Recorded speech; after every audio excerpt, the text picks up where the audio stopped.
10 days after a parked train came loose, picked up speed, roared off the tracks and exploded in the middle of the night, burnt rail tankers are still steaming in the heart of Lac-Mégantic, Quebec. Today, we get a first real look on the ground at the worst of the disaster. Here's the red zone, as it's been called, right after the accident. And since then, you can see it's been reduced. Today, reporters were allowed to go to the very edge to see inside. And the CBC's Thomas DAIGLE was one of those reporters. Thomas, tell us what you saw. Well, Paul, it was the first time we got a close look at the destruction back there as new questions emerged about the safety record of the rail company. The destruction downtown stretches several blocks. Dozens of homes and businesses reduced to rubble. Century-old trees now look like toothpicks.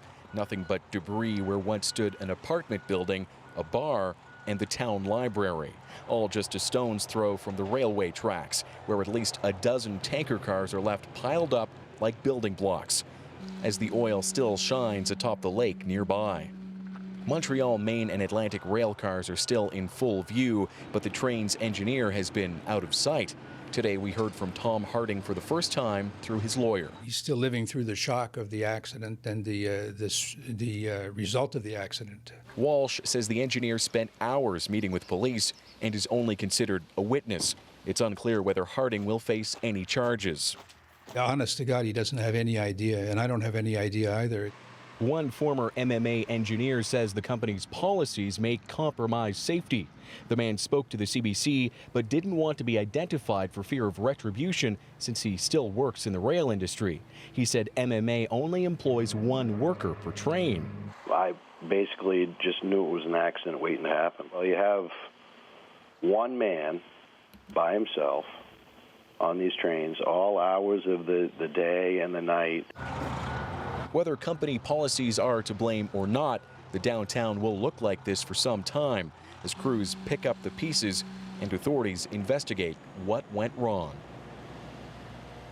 Police say they've searched through 60% of the red zone so far, Paul, looking for bodies and likely clues as well.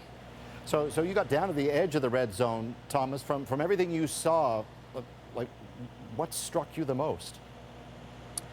The sheer size of the mess left behind, 6-foot piles of rubble, debris everywhere as far as 3 blocks away. You know, people here in town have started talking about rebuilding the downtown, but they haven't seen what it looks like back there. I could tell you, Paul, I think it's fair to say there's still weeks, perhaps months of work just to clean up that part of town. Thanks, Thomas. Thomas DAIGLE tonight in Lac-Mégantic. Officials in Lac-Mégantic gave another sad update today. 38 people are now confirmed dead. 12 have been identified, and more than 800 checks have been handed out to victims for $1,000 each.